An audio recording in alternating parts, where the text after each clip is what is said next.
Hi everyone, my name is Melanie Grant, and this is our HIT 1015 as we study part 3 of our ICD-10-CM coding with our first attempt at putting the codes together and looking at some of the codes directly out of, well, not exactly the code book, but directly out of our coding section. This week we're looking at ICD-10data.com or 3M for our coding selections. And this video is to look over activities 1 and 2 from chapter 4 to go over some of those with you. Make sure you write down the answers and follow along as we go because you'll actually be using this for some of your assignments this week. Let's get started. So we can see here that I'm in the learner view in your class, Introduction to Coding, HIT 1015. And I want to get started this week by pulling up my Evolve assignments and making sure that I have 3M or ICD-10 data available for me so that I can use this as a resource. I can see both of these in my Coder resources.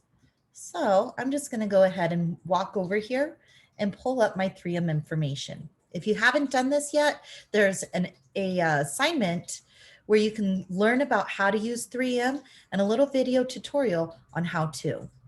So I'm going to go ahead and just click on 3M, which automatically popped up for me because I've already gone through the process of adding it.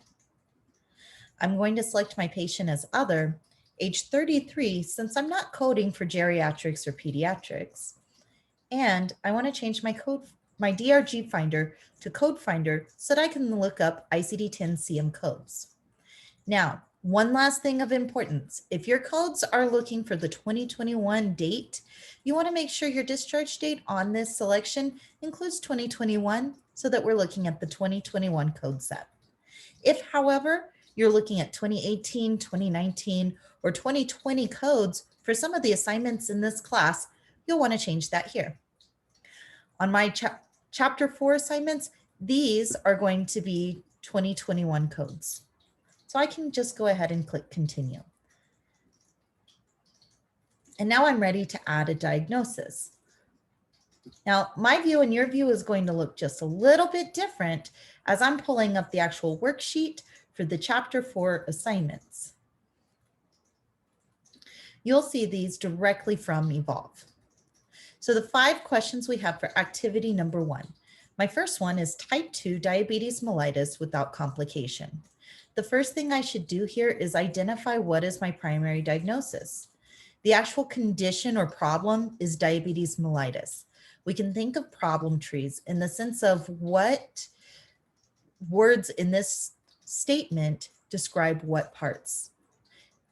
Diabetes mellitus is a disease. In fact, diabetes is the disease, mellitus is the type. And so if we really had to break it down, diabetes would be our primary word. Type 2 describes the type of diabetes mellitus, as well as without complication.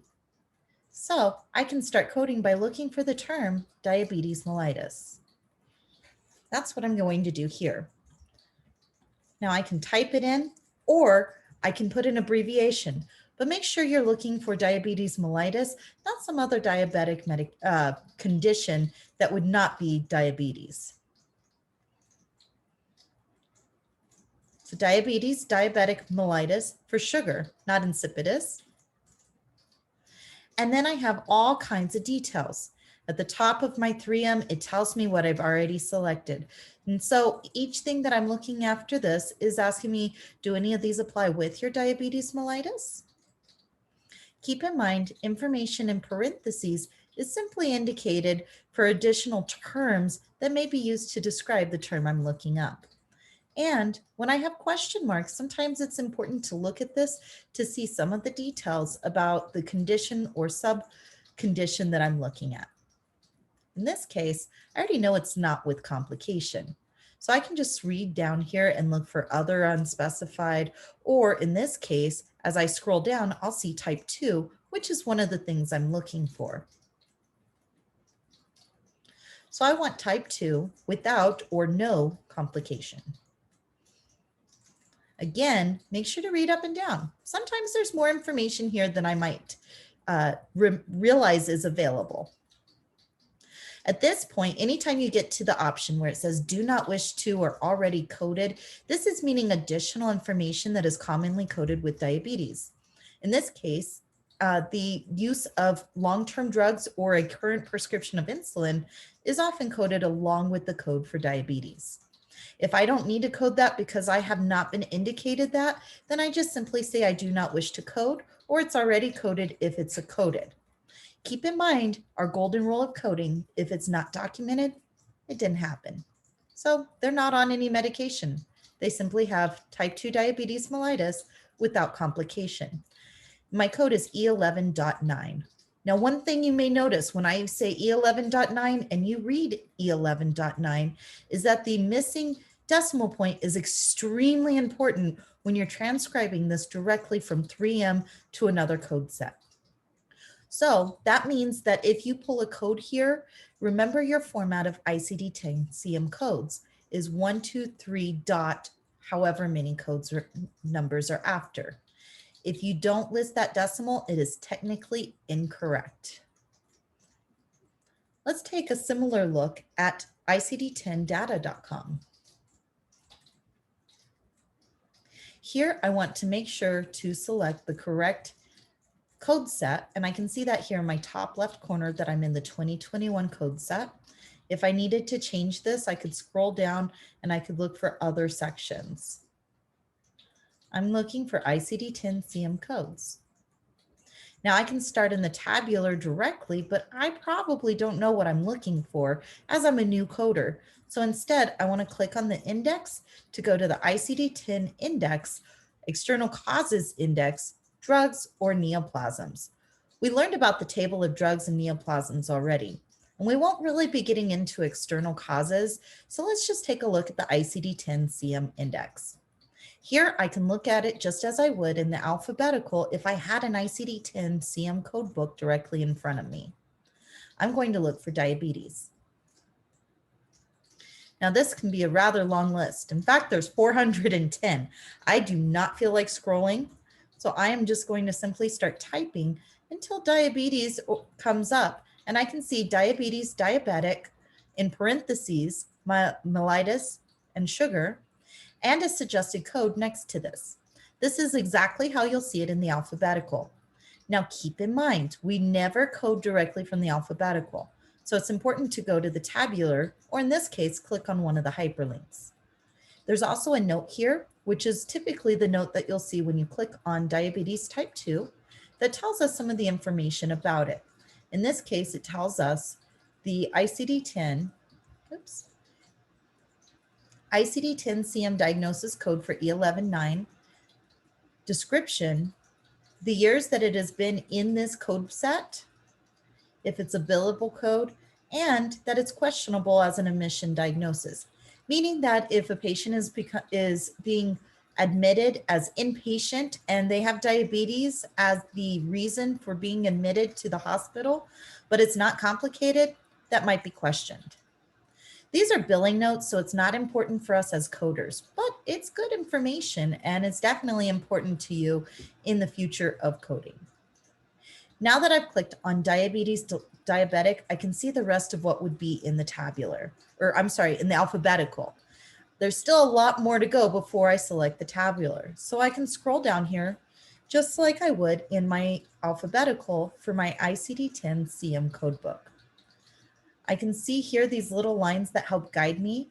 For example, if I see due to drug or chemical with, it's important not to get into one of these codes for a different type of diabetes. Just because they maybe have hyperglycemia doesn't mean this would be the right code for a type 2 hyperglycemic patient as opposed to a diabetic hyperglycemic patient due to drugs or chemicals. So it's important to pay attention to the subcategories as you're scrolling down. Now keep in mind we are type 2 without complications. So I'm going to be looking for either without complications or type 2. I found another due to, with, everything is sub to that, so it doesn't matter. We keep on going. I like to refer to this as, that's nice, I don't care. Gestational diabetes and several subcategories, that's nice, I don't care. Other types of diabetes, like insipidus, which has nothing to do with sugar. Sometimes you'll see the terminology for juvenile onset, and it even references you to the current terminology. Still, that's nice, I don't care. Specified type not elsewhere classified, or NEC. That's nice, still don't care. Now we're getting to the meat and potatoes. Type 1 with, again, that's nice. Here we go. Type 2 diabetes, E11.9. You'll notice is the same code that's suggested at the very beginning. I can see the with, which means these are all the complications that type 2 diabetes can have. And I want to say without complications. So these are all my with, type 2 uncontrolled, type 2 with. And you'll notice there's not a specific code in the alphabetical that says without complication. So the best thing to do when selecting the code for your tabular is to go with the simple generic code next to type 2, which is E11.9. And when we get there, we'll verify everything to make sure it's correct. These are all the information that you would see in the ICD-10-CM code book. Obviously, there's a few advertisements that we would not usually see. Go away, advertisements. I don't want you. So we have a type 2 diabetes mellitus without complication. Yes, this is my code. I want to make sure of a couple of things before I select it. Are there any symbols or notes that say code also, code instead, don't code, excludes 1 or 2? There's quite a bit of notes, so I want to take some time to look at those. Notice the little arrow. This little green arrow will not be green if this is not a complete code. In ICD-10data.com, you'll see it as red when you need to code additional digits that are required, such as this one up here that's red and requires an additional 6 character. You'll also notice the little abbreviation bullet points that help to direct you to make sure you have the right code. And they've even given us some of the information from the guidelines, which is nice, but it's a little complicated when it comes in this direction. So don't get too lost in this. Just make sure that you have the most complete code and that it matches your code. And use either of the 2 coding systems that you prefer. In either case, our very first code is E11.9. And we're ready to move on to our next question. For question number 2 of activity number 1, we're looking at acute pain. Again, we want to identify which of these 2 terms or which of these 2 words is the main term or the problem. Acute by itself simply means sudden. And it's a descriptive word, so it doesn't identify an actual problem. However, the word pain does describe an actual problem. So we can say acute pain by looking up the word pain. Again, I can start here on ICD-10 data by looking at my CM index and going to the word pain, just as I would in my alphabetical. In fact, you'll notice about a third of the way down the first part of the page, you see the word pain with a code suggestion for R52. Let's click on pain and we can make sure if we have the correct breakdown or if there's additional sub-terminology that we need. In this case, we're looking for acute. So even though pain is listed as R52 and it has a lot of little references there, we can find acute directly below this, and it also suggests R52. It's important to also look at additional information because it could be specific to the type of pain if we had more details. Here we don't. We simply have acute pain. So I'm going to look at this code and see if there's anything else. I can see that it has a little green arrow, so it is a complete code, even though it's only 3 digits long. I also see a type 1's excludes, which means that if any of these conditions apply for the type of pain, I should be looking at these codes instead, including acute or chronic pain not elsewhere classified, which is coded to a general pain. Since this is not acute and chronic pain, This just simply is acute pain, not otherwise specified, and it falls directly under the terminology for acute pain in OS or generalized pain or just pain. This is the correct code for me.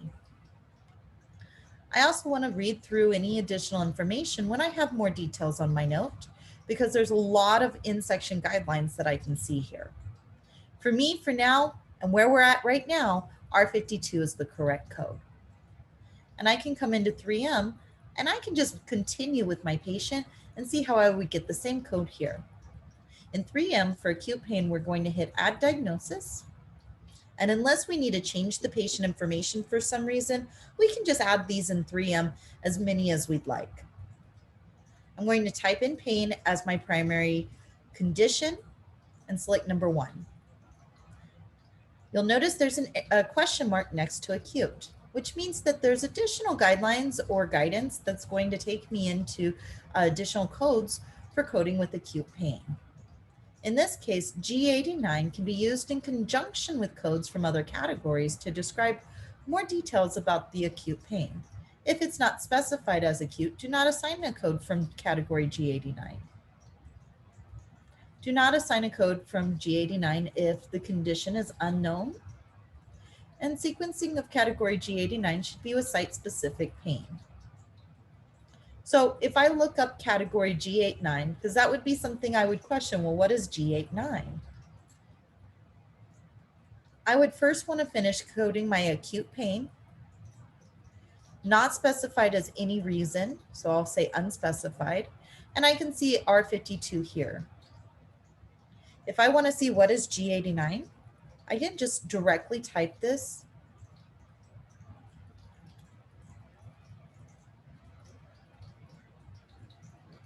What was that code? G89. I should be able to directly type this into my 3M.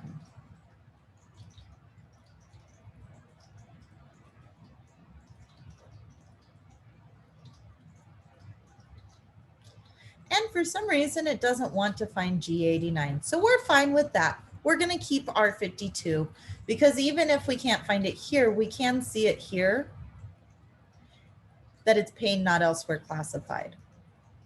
I don't know why it didn't want to pick it up for us in 3M, but sometimes 3M is a little tricky like that. In either case, our code is R52. And I'm ready to look at my next condition. This one here is reaction to severe stress. This is a tricky one because you want to say, is this condition stress or is it reaction to severe stress? In this case, I would highlight both as a primary condition and start looking for either reaction to or simply stress, and then see if there's a breakdown for reaction to. Let's take a look to see what we find.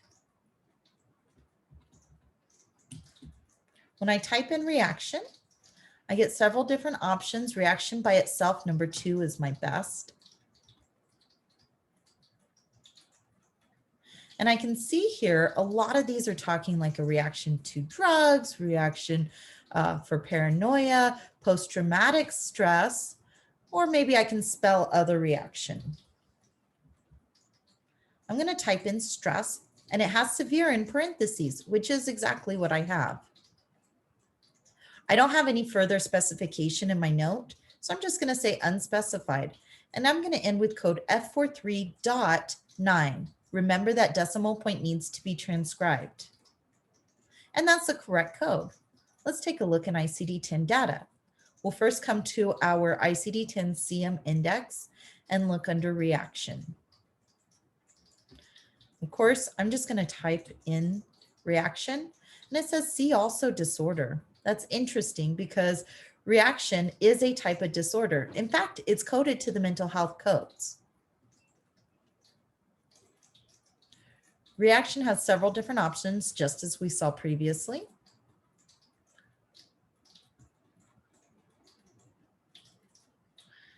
And we have more commercials as we saw previously. We can come here, reaction stress, severe versus severe acute. I'll double check my code. My description just simply says severe, so I will not select acute. and I'll look at F43.9. And again, see that decimal and how it's listed here on ICD-10 data.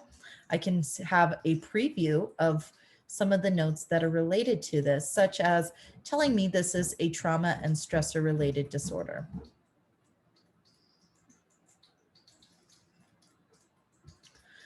I can see that this has a green arrow, so it's a completed code. And I can see all the details that tell me about this particular code. So either way, that is correct. I'm ready for my next code, which is simply fatigue. In this one, it doesn't seem like it's very hard to determine what is the primary term that I'll be looking up. So let's look up fatigue. We'll start here in ICD-10-data.com and look under our index for the term fatigue.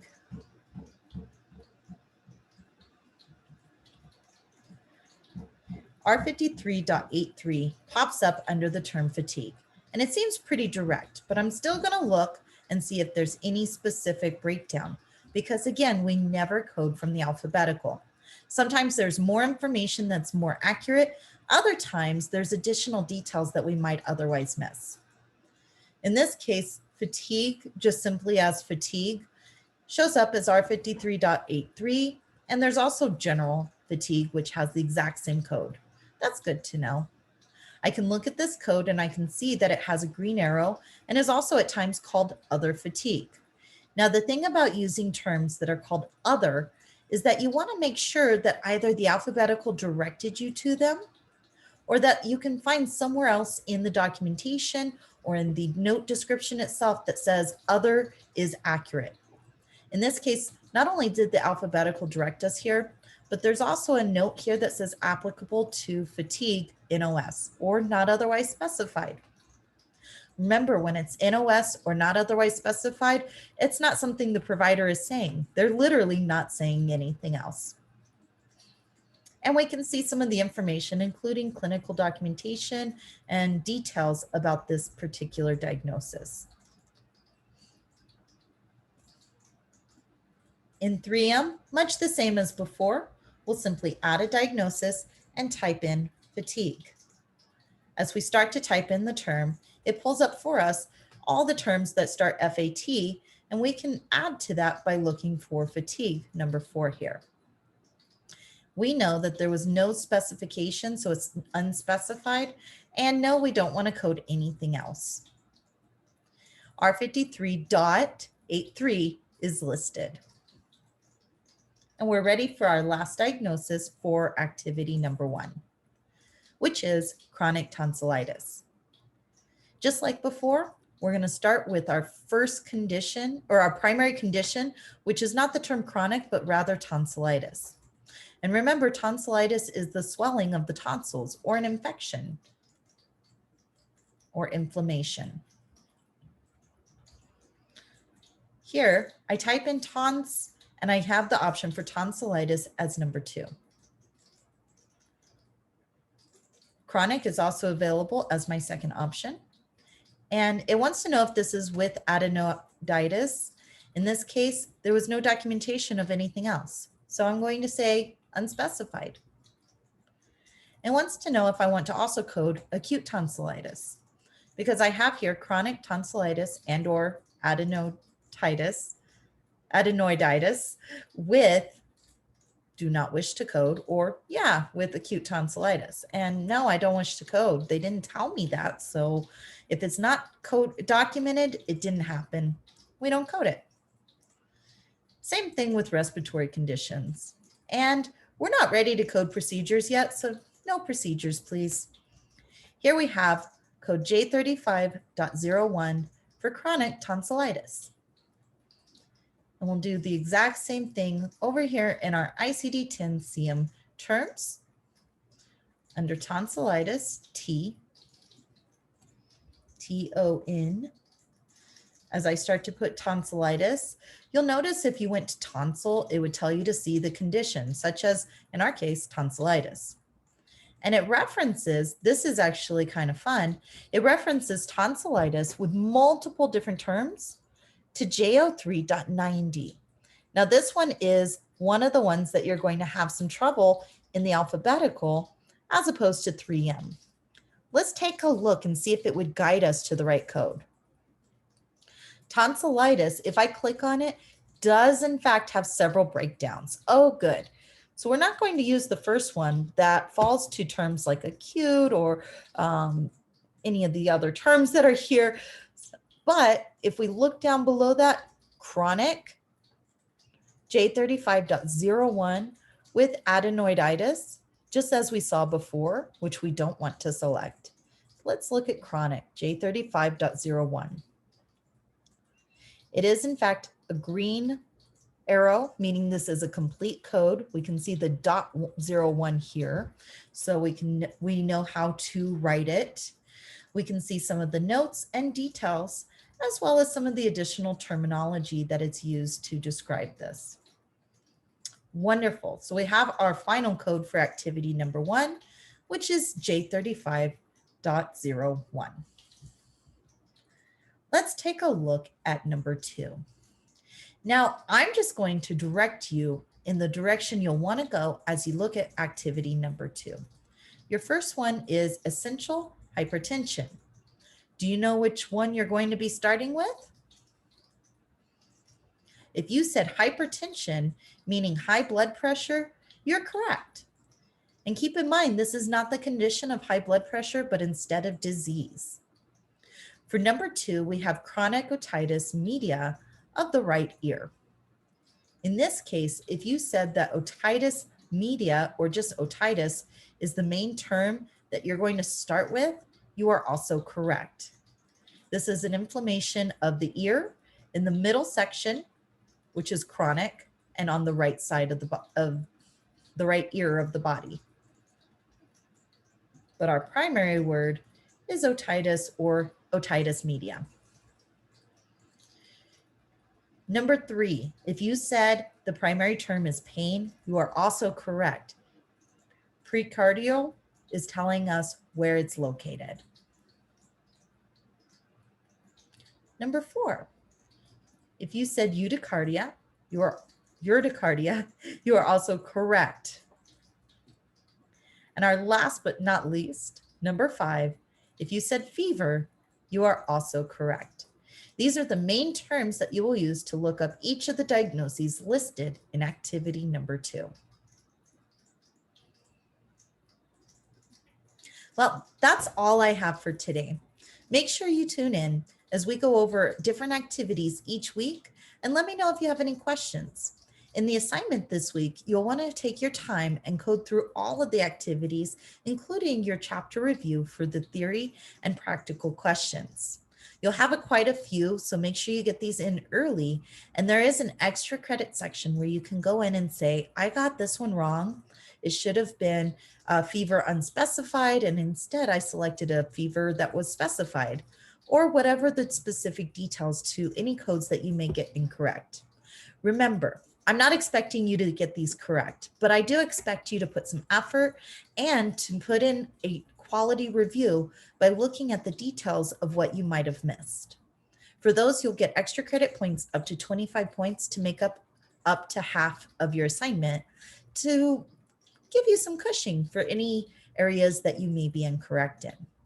So if you have questions as you go through it, let me know. Other than that, that's all I have for this week. Have a wonderful night, and we'll talk to you soon.